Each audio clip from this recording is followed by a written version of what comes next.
तो कल सपना का वीडियो आया था और उस वीडियो से बहुत कुछ पता चला है और ये भी पता चला है कि भाई साहब अंकल जी के जो क्या बोलेंगे साले साहब है ना मामा श्री जो हैं वो पीछे हट रहे हैं।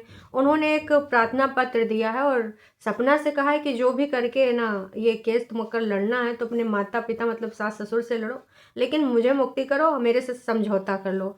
तो आखिरकार मामा जी समझौता क्यों करना चाह रहे हैं? और अंकल जी का तो भाई दूसरा व्यक्तित्व निकल के आ गया सामने।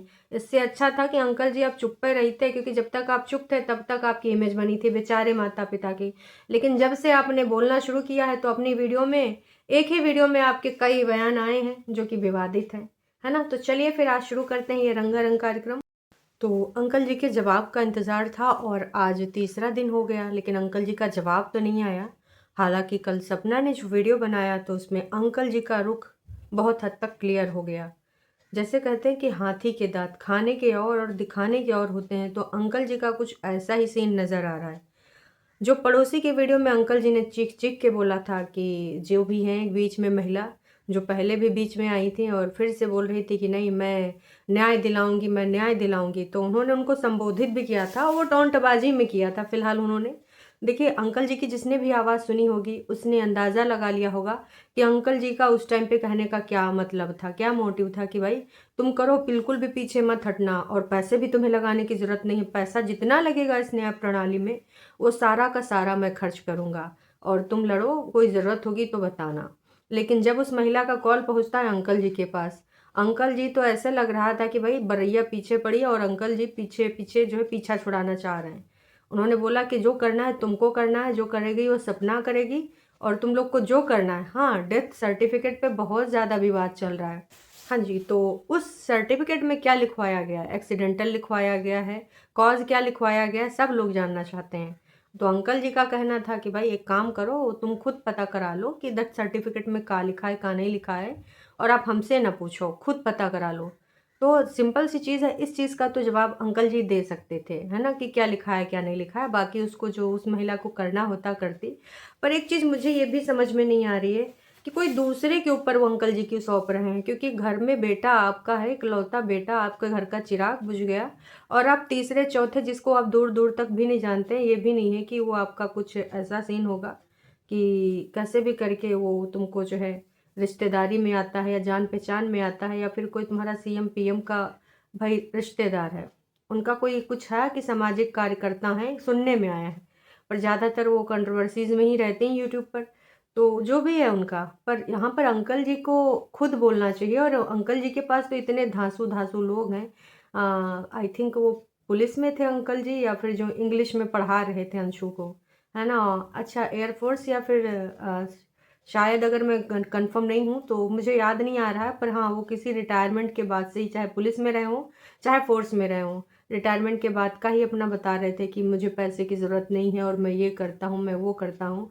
और बाकी तो जो भैया हैं अंशु के कज़िन ब्रदर, वो तो अपना खेत खलिहान दिखा रहे थे कि यहाँ से लेके वहाँ तक, वहाँ से लेके वहाँ तक सब हमारे खेत है और हमको ना किसी के पैसे की ज़रूरत नहीं है। हाँ, वो फूफा जी को फिजिकली ज़रूरत थी हमारी तो हम वहाँ पर फिजिकल सपोर्ट दे रहे हैं। बाकी अगर पैसे की बात करो तो पैसे की ज़रूरत मुझे बिल्कुल भी नहीं है, 1 रुपया की भी नहीं है। तो ये सारी चीज़ें हमने देखी।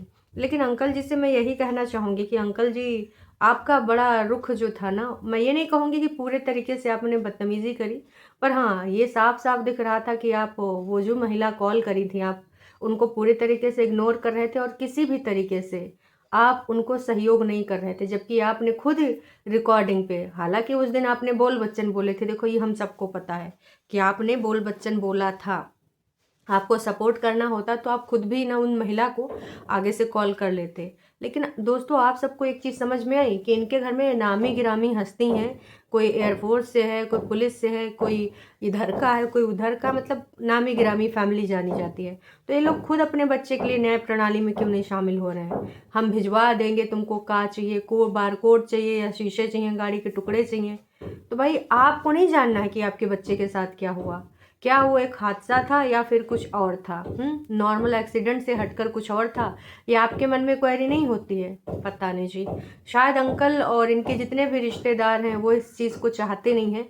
हालांकि अंशु बिटिया ने ज़रूर ये बोला था कि पापा जी पहले से बोल रहे थे कि हाँ हम पूरा सहयोग करेंगे, और आज भी सहयोग की वजह से वो सारे बारकोड और शीशे रखे गए थे।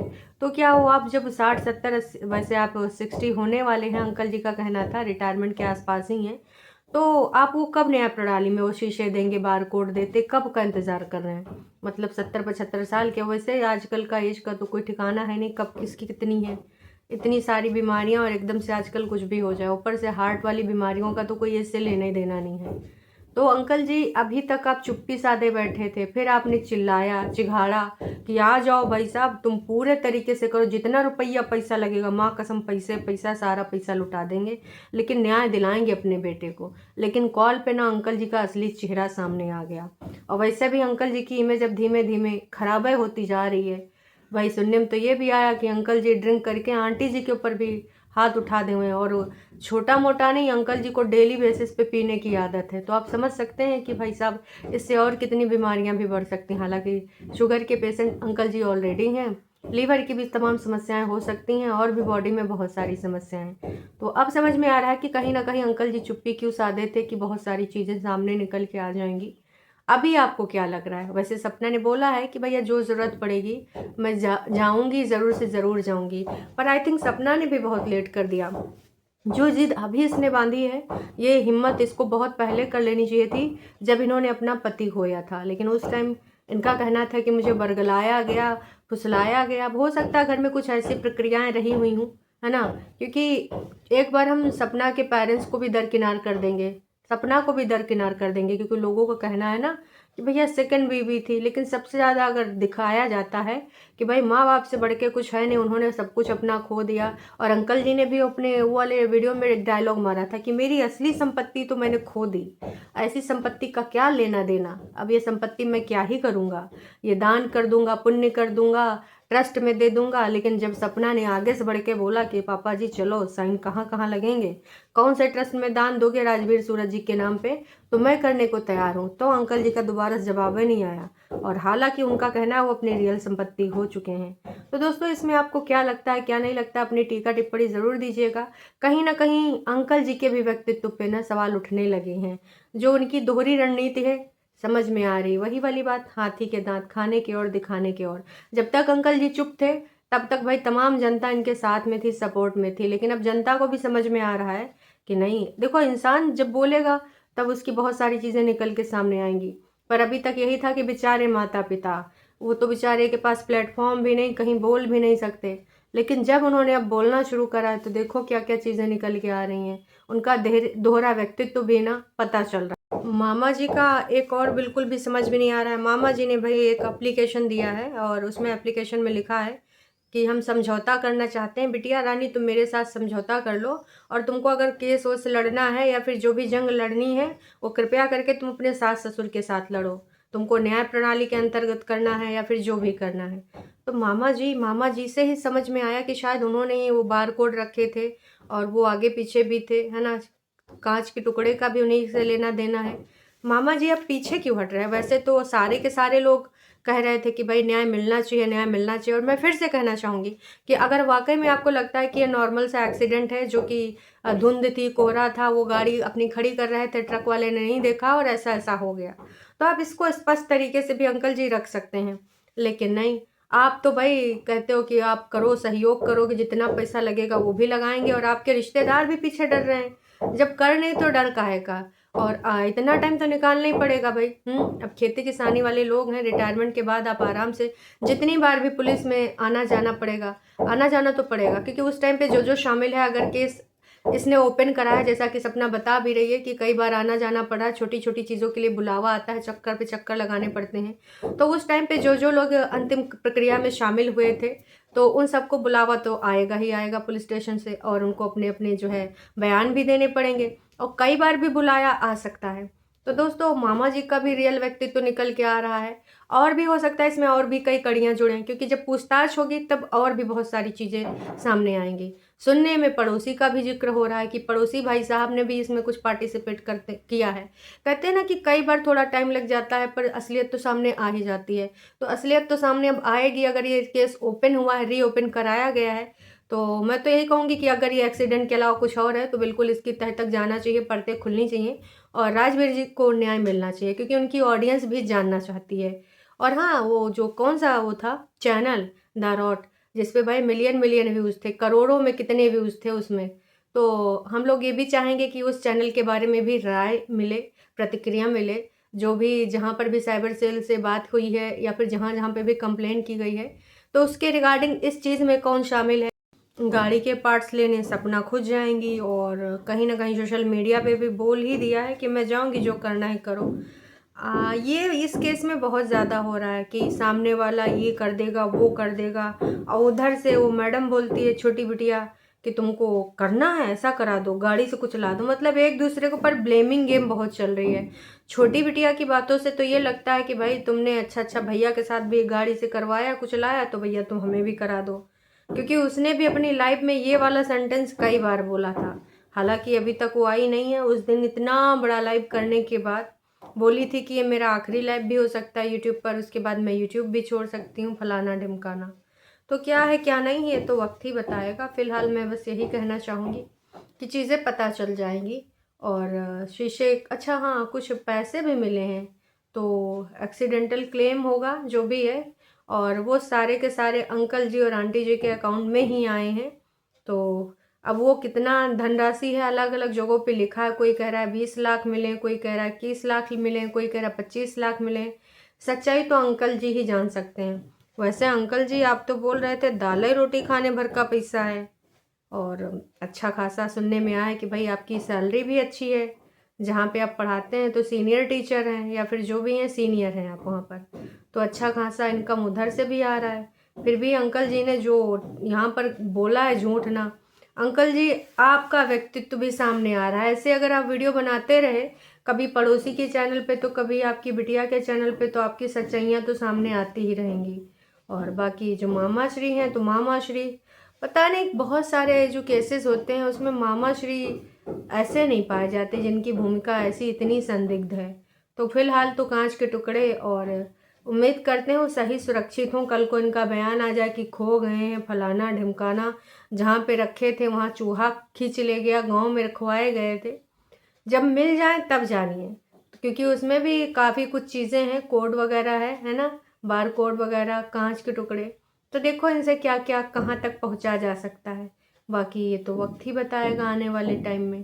बहुत सारी बातें और भी हैं। कुछ ऑडियंस जो सपना ने पहले मना किया था, क्योंकि सपना ने भी एक वीडियो में बोला था कि हमें केस नहीं लड़ना, और अब एकदम से इनको केस ओपन कराना है, तो जनता के सवालों से तो ये भी नहीं बच पाएंगी, क्योंकि जनता अब ना आंख बंद करके, और कहते हैं ना कि पहले ना बहुत आराम से ब्लॉगर के ऊपर बिलीव कर लिया जाता था, लेकिन अभी ऑडियंस ना पूरी तरीके से सीबीआई बन गई है, क्योंकि जान रही है कि ब्लॉगर जो होते हैं वो दिखाते कुछ और हैं, होता कुछ और है।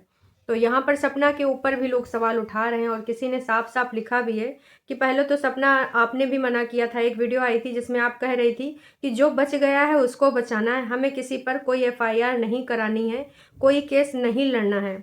यह बात तो सच है। अंशु कह रही थी कि आपके और आपके परिवार ने भी मना किया था कि हमें कोई केस नहीं लड़ना है, और अब क्या हुआ जो खुद आप उसे अब लड़ना चाहती हो। आपने एक चैनल पे एक वीडियो डाली थी जिसमें आपने केस लड़ने से मना कर दिया था, तो इस पर भी बहुत सारी जनता लाइक कर रही है। और किसी ने लिखा है कि मैडम भगवान जो चाहेगा वही होगा, इंसानों से आप इंसान कुछ छुपा सकते हो लेकिन ऊपर वाले को तो धोखा नहीं दे सकते हो। जो भी होगा ना सबके कर्मा तो मिलेंगे ही, चाहे कोई कितना भी यहाँ पर चालबाजियाँ कर ले। तो भाई साहब यहाँ पर सिंपल सी चीज़ है ना, कि अगर कोई धोखा फरेबी कर रहा है, चाहे वो सपना है और चाहे सपना के माँ बाप हैं, माँ बाप कह रही हूँ सॉरी, सपना के इन लॉज, तो पता तो चल ही जाएगा। और मुझे लगता है कि इसमें बस एक दूसरे के ऊपर आरोप प्रत्यारोप लग रहे हैं। एक टाइम था जब सपना भी केस को नहीं लड़ना चाहती थी, पर अब ऐसी कौन सी सिचुएशन आई है वो उसने यहाँ पर ओपनली नहीं बताई है। आई थिंक बताना चाहिए जनता को कि आपने उस टाइम पे क्यों मना किया था, उसके पीछे क्या रीज़न था। अगर ये अंकल आंटी ने मना किया था तो भी आपको खुल के बताना चाहिए कि भाई राजवीर जी के माता पिता ही नहीं चाह रहे थे कि ये केस आगे हो, है ना, और अभी आप पूरे तरीके से लड़ना चाहते हो उसके रिगार्डिंग केस। तो दोस्तों आपको क्या लगता है, क्या नहीं लगता है, क्या पुख्ता प्रूफ मिल पाएंगे क्या राजवीर जी का ये एक्सीडेंट नहीं है? क्योंकि सपना ने भी इस वीडियो में कई बार ये बताने की कोशिश करी है कि राज तो खुलेंगे, बहुत सारे राज हैं, मामा जी के भी हैं, आपके भी हैं, फलाने के भी हैं, ढमकाने के भी हैं, पर ये राज आपने पहले क्यों नहीं खुलवाया? ये अभी भी आप बोल रही थी कि आप भी उनकी बीवी हैं, तो बीवी को पूरा अधिकार है, और दूसरी औरत जो आपका साथ दे रही हैं, वो भी तभी साथ दे पाएंगे जब फैमिली मेंबर कोई जाएगा और इंटरेस्ट लेगा, क्योंकि ऐसे तो वो जाएंगी तो पुलिस कह देगा कि भाई आप कौन है मैडम, और आप क्यों ये केस ओपन कराना चाहते हैं? तो सपना का कहना था कि भाई मैं उनकी बीवी हूँ और मैं जाऊंगी। तो यही चीज़ मैं पहले भी कहना चाहती हूँ कि पहले आपने बीवी होने के फ़र्ज़ क्यों नहीं निभाए, जो कि जनता भी पूछ रही है, और इसमें जनता कोई गलत नहीं है, जो भी पूछ रहा है सबके मनों में आएगा ही आएगा।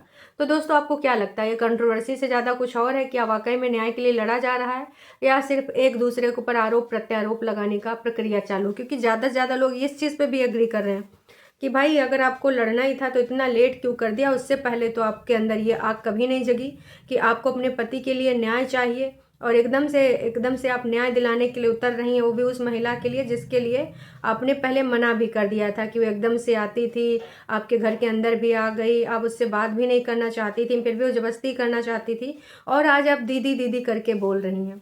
तो बहुत सारी चीज़ें हैं, अब जनता को जो जानना है वो तो जान के ही रहेगी। बाकी आप सबको क्या लगता है, क्या नहीं लगता, भैया कमेंट करके बताइएगा। दाल रोटी वाले अंकल सही हैं, या सपना जो अब अपने पति के लिए लड़ना चाहती हैं, लेकिन उससे पहले उन्होंने अपने पति के लिए बिल्कुल भी नहीं लड़ाई करी?